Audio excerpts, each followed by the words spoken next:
குறிப்பிடத்தக்கது.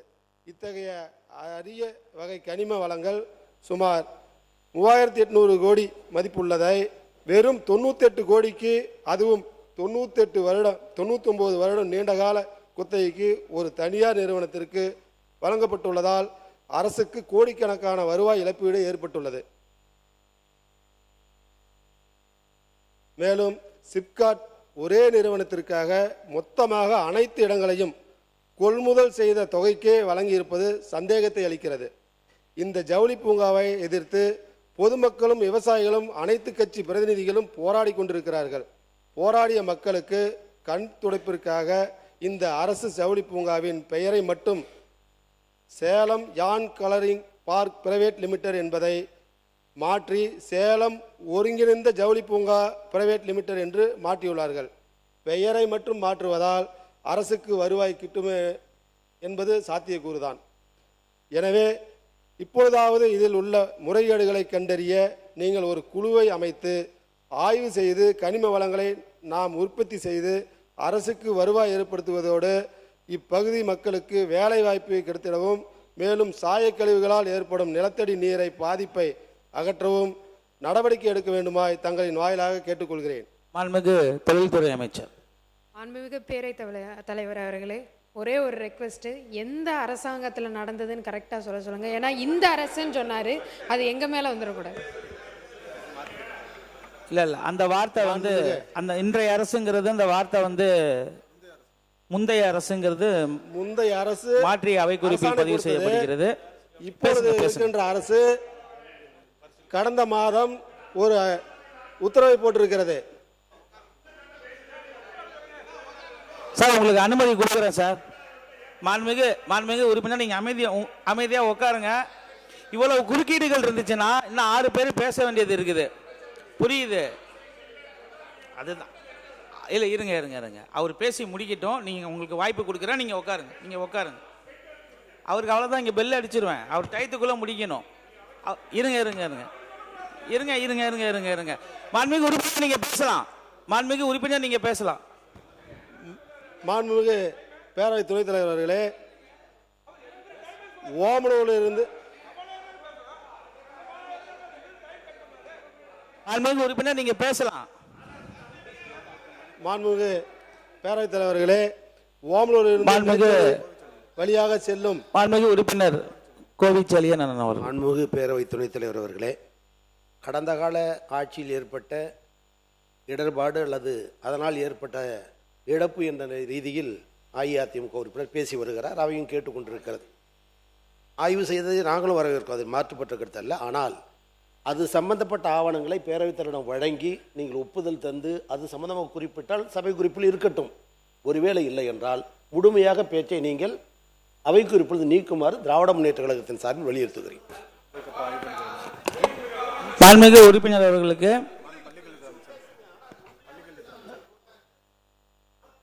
தகுந்த ஆதாரத்தை ஆய்வு செய்து மாண்புமிகு பேரவை தலைவர் வந்தவுடன் அவர் அதை ஆய்வுக்கு உட்படுத்தி அதற்கான உங்களுடைய பேச்சுக்களை அவை குறிப்பில் ஏற்றுவதா அல்லது நீக்குவதா என்பதை அவர் முடிவு செய்வார். நீங்கள் சீக்கிரம் பேசி முடிங்க. பேரவைத் தலைவர்களே, எந்த குறுக்கீடு இல்லாம கொஞ்சம் பாருங்க, சீக்கிரம் முடிங்க. நான் என்ன சொல்றேன்னா, இதெல்லாம் நடந்தது போச்சு. ஆனா இப்ப ஒரு ஆய்வு குழு ஒன்று அமைத்து இதை சீக்கிரம் முடிங்க.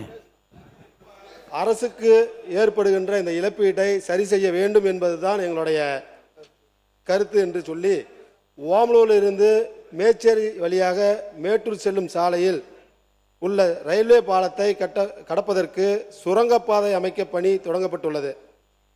மேட்டூர் அனல்மின் நிலையத்தில் இருந்து உலர் சாம்பல் அதிக கொள்ளளவு கொண்ட கனரக வாகனங்களால் மற்றும் JSW போன்ற பெரிய தொழிற்சாலைகளுக்கு செல்லும் நீளமான ட்ரெய்லர் லாரிகள் இந்த சாலை வழியாக பயணிப்பதால் இரவு நேரங்களில் பெண்கள் பாதுகாப்பின்மையும் மற்றும் மழைக்காலங்களில் நீர் நிரம்பி போக்குவரத்து பாதிப்பு ஏற்படும் என்ற காரணத்தாலும் சுரங்கப்பாதை சரியான தேர்வு அல்ல.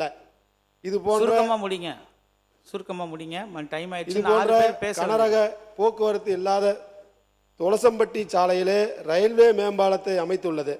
எனவே உடனடியாக மாநில அரசு ரயில்வே நிர்வாகத்திடம் தொடர்பு கொண்டு சுரங்கப்பாதையை பணியை தடுத்து நிறுத்தி இங்கு ஆர்ஓபி உயர்மட்ட மேம்பாலம் அமைத்திட நடவடிக்கை எடுக்க வேண்டுமாய் அன்போடு கேட்டுக்கொண்டு, மாண்புமிகு பேரவைத் தலைவர்களே, எனது ஓமலூர் தொகுதியில் சட்டமன்ற உறுப்பினர் அலுவலகம் தொடர்பான ஒரு முக்கிய கோரிக்கையை தங்கள் கவனத்துக்கு கொண்டு வருகிறேன். தற்போது ஓமலூர் சட்டமன்ற உறுப்பினர் அலுவலகம் ஓமலூர் கடைவீதியில் உள்ள ஒரு குறுகலான தெருவில் செயல்பட்டு வருகிறது. அது கிட்டத்தட்ட 25 ஆண்டுகளுக்கு முன்னால் கட்டப்பட்டது. இதனால் தங்களது குறைகளை கோரிக்கைகளையும் தெரிவிக்க வரும் பொதுமக்கள் செல்வதற்கு மிகவும் சிரமமாக இருக்கிறது.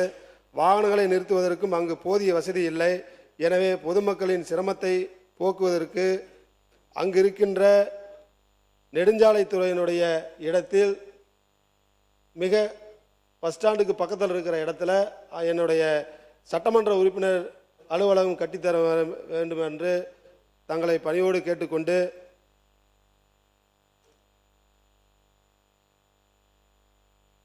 உண்ண உணவு, உடுக்க உடை, இருக்க இருப்பிடம், இந்த மூன்றும் தான் மனிதனுக்கு வாழ்வான அடிப்படையாக விஷயம். மனிதன் தான் வசிக்கும் இருப்பிடத்தை அமைத்து கொள்ள தேவையான வாய்ப்புகளை உருவாக்கி தரும் கடமை அரசுக்கு உள்ளது.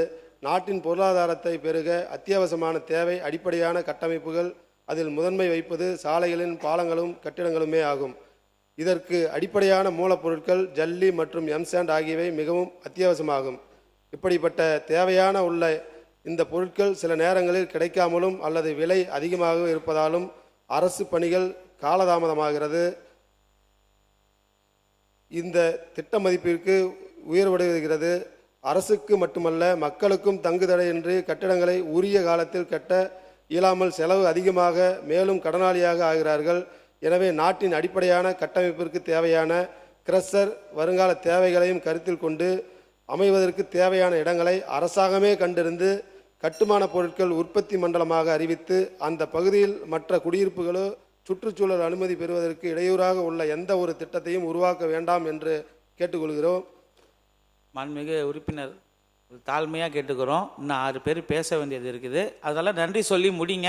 நீங்கள் பேச வேண்டியது ஏதாவது இருந்துச்சுன்னா நீங்கள் கடிதமாக லெட்டராக எழுதி கொடுங்க. அதை அவை குறிப்பில் ஏற்றுக்கிறோம். நன்றி சொல்லி முடிங்க. தயவு செஞ்சு நன்றி சொல்லி முடிங்க. சேலம் மாநகரில் போக்குவரத்து நெரிசலை குறைக்க இந்திய தேசிய நெடுஞ்சாலை ஆணையத்தில் நகாய் NHA1 மல்லூர் மற்றும் காமலாபுரம் வரை சுற்றுச்சாலை ரிங் ரோடு அமைக்க நில எடுப்பு பணிகள் மேற்கொண்டு வருகிறது. அதில் 80% பணிகள் நிறைவடைந்த நிலையில் எஞ்சியுள்ள பணிகளை விரைவில் மேற்கொண்டு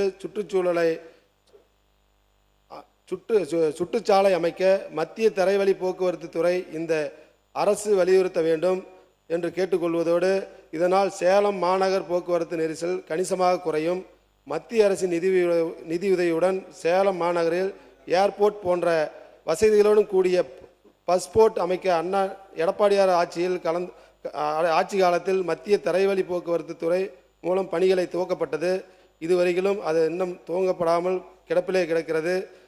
மாநில அரசின் சார்பில் பாஸ்போர்ட் அமைக்க மேக்கன் சைட் அரபிக் கல்லூரி அருகே சுமார் 64 ஏக்கர் நிலம் ஒப்படைக்கப்பட்டு விட்டது. கடந்த 5 ஆண்டு காலத்திலே திமுக ஆட்சியிலே இத்திட்டம் கிடப்பில் போடப்பட்டது. எனவே சேலம் மாநகரில் பொதுமக்கள் நன்மைக்காக பாஸ்போர்ட் அமைக்க இந்த அரசு உடனடியாக நடவடிக்கை தொடர வேண்டும் என்று கேட்டுக்கொள்கிறேன். சேலம் விமான நிலைய விரிவாக்கத்திற்கு நில எடுப்பு பணிகள் முடிந்துவிட்டது. நிலம் கொடுத்தவர்களுக்கு இழப்பீடு வழங்கப்பட வேண்டும். எனவே இந்த அரசு நில உரிமையாளர்களுக்கு இழப்பீடு வழங்க தேவையான நிதியை இந்த ஆண்டே ஒதுக்கி விமான விரிவாக்கத்தை உடனடியாக முடிக்க வேண்டும் என்று, இதன் மூலம் இரவு நேர விமான பயணம் தொடங்கப்படும் என்றும் அன்போடு தெரிவித்துக்கொண்டு,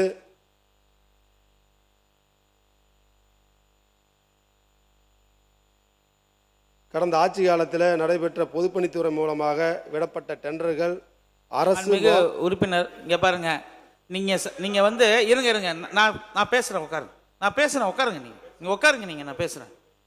நீங்க எதுவாக இருந்தாலும் ஒரு பேப்பர்ல எழுதி நீங்க கொடுத்துருங்க. அவை குறிப்புல ஏத்துக்கிறோம். நிமிஷம் 16 நிமிஷத்துக்கு மேல போயிட்டு இருக்குது. 16-17 நிமிஷத்துக்கு மேல போயிட்டு இருக்கு. உங்களோட குறுக்கீடுகளை நீங்க பேசும்போது நீங்க நல்லா எண்ணி பார்க்கணும். நீங்க பேசும்போது குறுக்கீடு இல்லாம நான் பாத்துக்கிட்டு இருக்கிறேன். சுருக்கமா முடிங்க. இல்லனா அடுத்த ஆள் பேசுறதுக்கு நான் கூப்பிட்டுருவேன். நான் குறுக்கீடு வந்து ஆளுங்கட்சி சார்பா வரலீங்க. இங்க பாருங்க, நீங்க சப்ஜெக்ட்டுக்குள்ள வாங்க. நீங்க கடந்த இதெல்லாம் வந்து நீங்க எழுதி கொடுங்க. அவை குறிப்புல ஏத்துக்கிறோம்னு நான் சொல்லியாச்சு. சப்ஜெக்ட்டுக்குள்ள வாங்க. நன்றி சொல்லி முடிங்க. என் தொகுதியில் நடந்தது சொல்றாங்க சார். நன்றி சொல்லுங்க. விடப்பட்ட டெண்டர் பொதுப்பணித்துறை மூலமாக விடப்பட்ட அரசு மோகன்குமார மங்கலம் மருத்துவமனை கட்டிடங்கள், அரசு பொறியியல் கல்லூரி கருப்பூர் கட்டி முடிக்கப்பட்ட கட்டடங்கள் மற்றும் மாண்புமிகு அமைச்சர் அவர்கள் மாண்புமிகு உறுப்பினர் அவர்களே, நீங்க நன்றி சொல்றீங்களா இல்ல நான் அடுத்த ஆளை கூப்பிட்டுட்டுமா? பிளே ஸ்டோர் மற்றும் ஆப் ஸ்டோரில் இருந்து பாலிமர் செயலியை QR கோடு மூலம் பதிவிறக்கம் செய்யுங்கள். செய்திகளை உடனுக்குடன் பெறுங்கள்.